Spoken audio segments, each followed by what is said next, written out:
La description.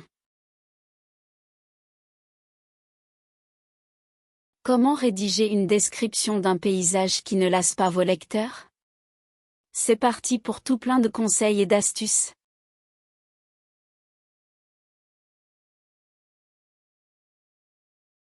Faites appel aux 5 sens, impliquez le lecteur en décrivant non seulement ce que les personnages voient, mais aussi ce qu'ils entendent, sentent, goûtent et touchent.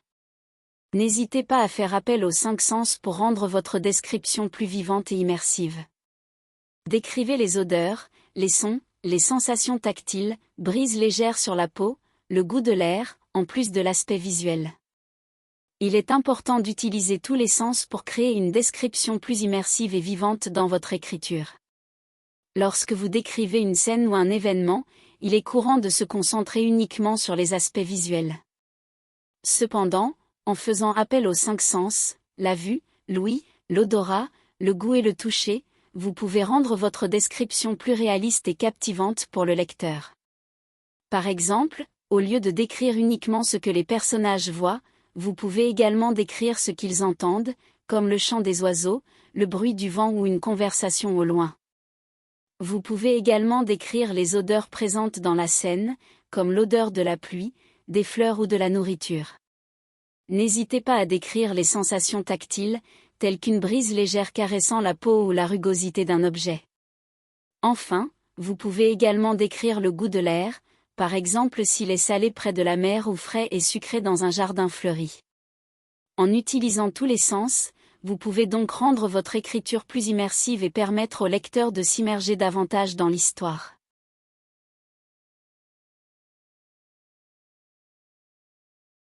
Équilibrez la quantité de détails, fournissez suffisamment de détails pour que le lecteur puisse visualiser le paysage, mais évitez de surcharger la description. Sachez doser les informations pour maintenir l'intérêt du lecteur et maintenir le rythme narratif de votre roman. Évitez les informations inutiles, ne surchargez pas votre description avec des détails redondants ou sans importance pour maintenir le rythme de l'histoire. Essayez de trouver un équilibre dans la quantité de détails que vous fournissez dans votre description. D'un côté, il est important de donner suffisamment de détails pour que le lecteur puisse se faire une image mentale claire du paysage que vous décrivez. Cela permet au lecteur de s'immerger davantage dans l'histoire et de se sentir en phase avec l'environnement.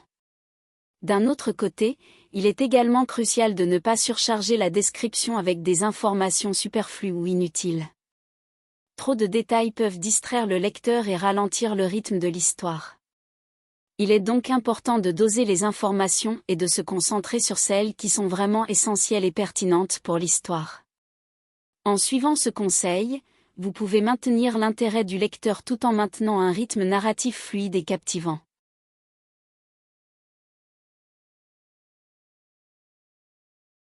Variez la longueur et la structure de vos phrases pour créer un rythme agréable à la lecture. Utilisez des phrases courtes pour souligner des détails spécifiques, puis des phrases plus longues pour dépeindre des panoramas plus vastes. Vous pourrez ainsi alterner entre des phrases courtes et concises pour créer du rythme et des phrases plus longues et descriptives pour donner plus de détails. Il est donc essentiel d'essayer de varier la longueur et la structure de nos phrases pour créer un rythme agréable à la lecture et renforcer l'atmosphère du paysage que l'on dépeint. En alternant entre des phrases courtes et des phrases plus longues, on crée un rythme qui capte l'attention du lecteur et donne une impression de mouvement dans le paysage. Les phrases courtes sont idéales pour souligner des détails spécifiques, car elles sont concises et percutantes. Les phrases plus longues, en revanche, permettent de décrire en détail des panoramas plus vastes, en apportant une richesse de détails et d'informations. En plus de varier la longueur des phrases, il est également important de varier leur structure. En utilisant des phrases courtes et concises, on crée un rythme rapide qui donne de l'énergie au texte. En utilisant des phrases plus longues et descriptives, on donne plus de détails sur le paysage, ce qui permet au lecteur de s'immerger davantage dans l'environnement. En combinant la variation de la longueur et de la structure des phrases, on crée un texte qui est à la fois captivant, rythmé et détaillé, ce qui renforce l'atmosphère du paysage que l'on décrit.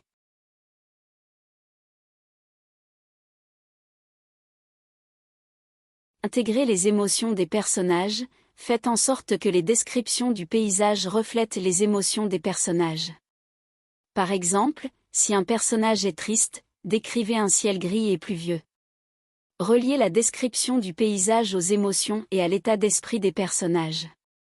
La beauté du paysage peut refléter leur joie, leur émerveillement ou leur mélancolie, créant ainsi une atmosphère plus profonde et émotionnellement riche. Intégrez la perspective des personnages.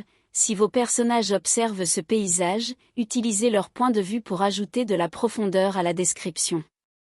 Ces conseils sont destinés à vous aider à créer une connexion entre les émotions des personnages et la description du paysage dans votre écriture. Voici une explication détaillée. 1. Intégrer les émotions des personnages dans la description du paysage signifie que vous devez utiliser la description du paysage pour refléter l'état émotionnel des personnages. Par exemple, si un personnage est triste, vous pouvez décrire un ciel gris et pluvieux pour renforcer cette émotion.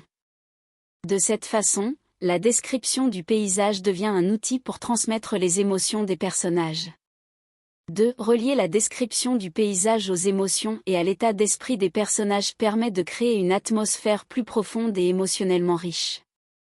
Par exemple, si les personnages sont joyeux, vous pouvez décrire un paysage magnifique et enchanteur.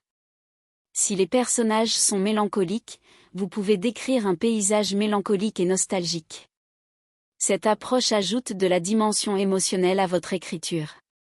3. S'adapter au point de vue du personnage signifie que la description du paysage doit refléter les émotions et les intérêts spécifiques du personnage à travers lequel vous la décrivez.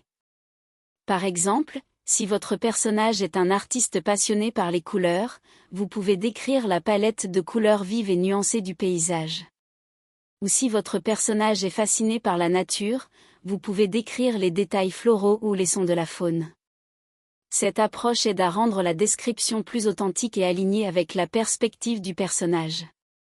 4. Intégrer la perspective des personnages dans la description du paysage consiste à utiliser leur point de vue pour ajouter de la profondeur à la description.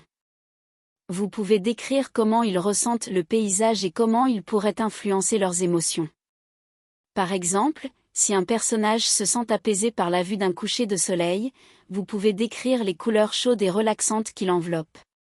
Cette approche permet d'immerger davantage les lecteurs dans l'expérience émotionnelle des personnages. En suivant ces conseils, vous pouvez enrichir votre écriture en créant une connexion plus forte entre les émotions des personnages et la description du paysage. Cela rendra votre histoire plus immersive et captivante pour les lecteurs.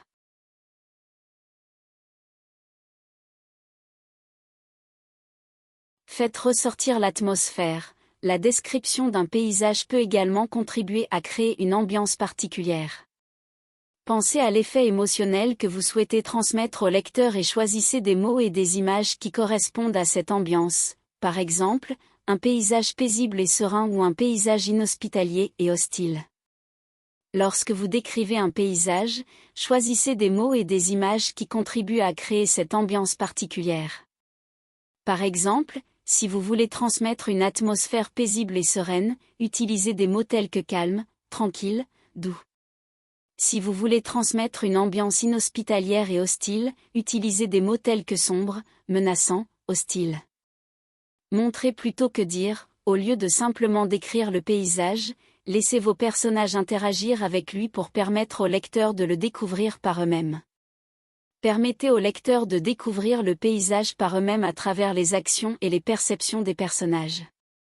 Par exemple, au lieu de dire « le paysage était magnifique avec une vue sur les montagnes et les rivières », vous pourriez montrer les personnages en train de grimper une colline, de regarder la vallée en contrebas, de sentir l'air frais et de voir les montagnes se dessiner à l'horizon.